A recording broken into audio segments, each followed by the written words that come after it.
back to The Big Picture. Joining us right now, Major David Brown with the Ohio State Highway Patrol. Thank you so much for joining us today. Yeah, thank you for having me. Good morning. Of course. Good morning. So we're talking about the 100 deadliest days of the summer. This is a really important topic for us here at 10 TV because of our mission with Maria's message. But we're in that sweet spot right now between Memorial Day and Labor Day. These are the most dangerous days on our roadways. Can you elaborate on that? Yeah, so the period of time between Memorial Day and Labor Day, you have an increased amount of traffic on Ohio's roadways, as well as the rest of the country, as people, school is out for summer. We're traveling a little bit more, going to those beach destinations. But when you have that increase in traffic volume, that's when you start to see more of these crashes uptick. Now, we always talk about just distracted driving in general contributing to a lot of these crashes. Is that what you see during these 100 days? It's distracted driving, people on their phones. Like, what is really the culprit to these crashes? Yeah, so it really comes down to a statistical game. If we never left the house and never drove, we'd never take that risk. And when we leave our house and we go out, and there's a lot more people on the road, that increases our chances of being in those crashes. Now, when it comes to distracted driving in particular, that is a crash-causing violation that we see, but it masks itself into several different functions. And when you look at our leading crash data, we have a lot of crashes that are caused by people following too close, so that's your rear end crashes, people driving off of a roadway, or failure to yield, which is running stop signs or pulling out in front of somebody. And sometimes those are in of themselves a unique violation, but they can also sometimes point to distraction, which is more than just being on the phone. And that's the important thing we got to remember, is that we do tend to look at distracted driving as just a phone issue. But the reality is, it's anything that takes your attention away from that driving task. Be it eating in the phone, or eating in the car, or you drop something, talking. There's all of these things that go into those crash pictures. I think one of the big things, we see the 100 deadliest days every year, but something different I feel like comes out of it every year. Is there a certain problem you guys are noticing more this summer than in previous summers? I think we are constantly looking at our crash data and trying to predict where things are going to occur, which is impossible to do, but we can use the historical data to put our resources in the right spot. So our big thing is to try to make sure that we have troopers out visible to try to prevent these distracted driving violations or speeding or anything like that. One of the best ways you can protect yourself is to just slow down. Take your time. You don't need to rush anywhere. It's summer. We all have places to be, but nothing is worth our life. And the same thing with putting the phone down. And again, if you drink, never drive. So make sure that we aren't impaired driving. Is there any issues that you're seeing with aggressive driving this summer or this year in general? Is that a problem that you feel like is getting worse? That's always on the forefront of our minds, is looking at the society in which we live in. People are always in that hurried state. So when I talk about slowing down, that also is, it's okay that somebody cuts you off once in a while, and they might have somewhere to be. Maybe they're on their way to the hospital, but what we don't want to see is people try to retaliate and start that, the tailgating of the person who did just jump in front of you.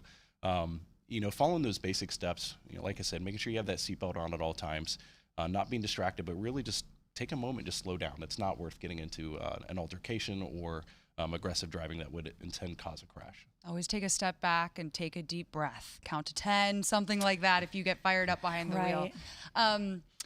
So what are some of the trickiest areas in Central Ohio where you're seeing most of the crashes right now? We just did a story yesterday with East Livingston. Is there like a specific area that you're noticing there's been more deadly crashes?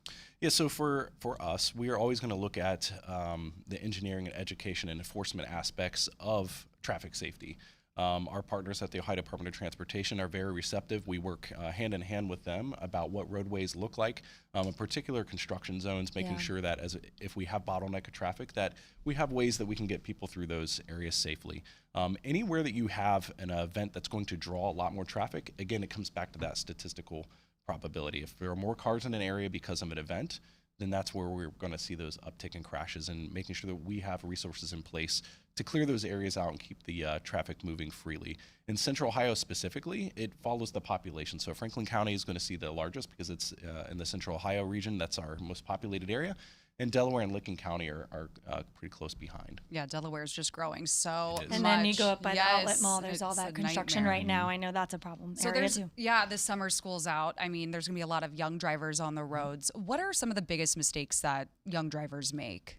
The thing with teen drivers is they've gone through a driver's ed, they've gotten their hours in with their parents and the instructor, but it comes down to experience. At the end of the day, You know, the teens are out, they're driving to and from different camps or just going out with friends.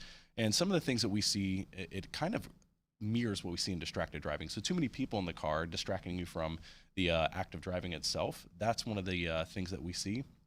Additionally, sometimes we'll see it where it's not taken as seriously as that. You know, driving can be dangerous if you allow it to be, but can also be safe if we just slow down, have that conversation with our teen drivers, and just know what to look out for, and making sure that those phones don't need to be answered, that text doesn't need to be sent.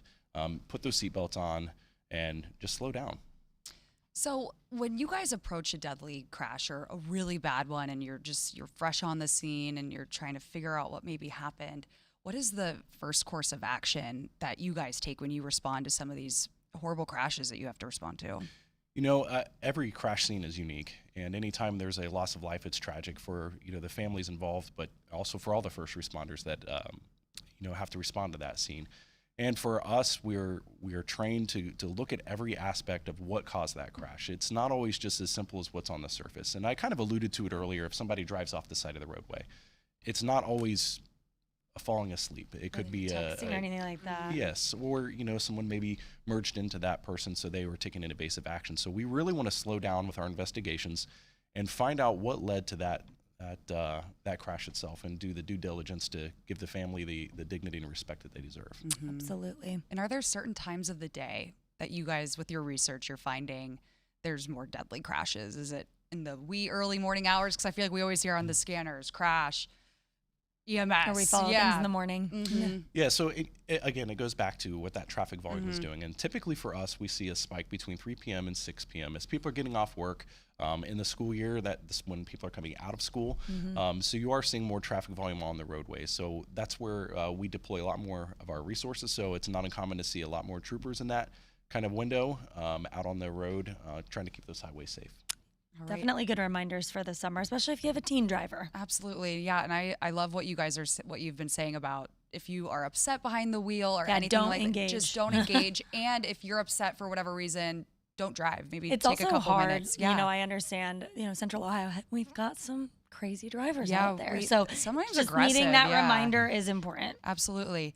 All right, Major Brown, thank you so much for joining us today. Thank Is you there for having me. anything else you want to share about this topic, or one last message for our viewers? You know, I've said it several times not to drive impaired. And the thing that I haven't talked about yet is the prevalence of drugs of abuse in our impaired driving picture. You know, 20 years ago when I came on, when you heard impaired driving, it was always alcohol related. We are now seeing that trend is increased on the drugs side of it. So roughly 70% of our fatal crashes of impaired drivers are actually drugs rather than your traditional alcohol impairment. So Wow. never drive impaired. Okay. Major Brown, thank you so much. We Thank you. appreciate it. All right, we'll be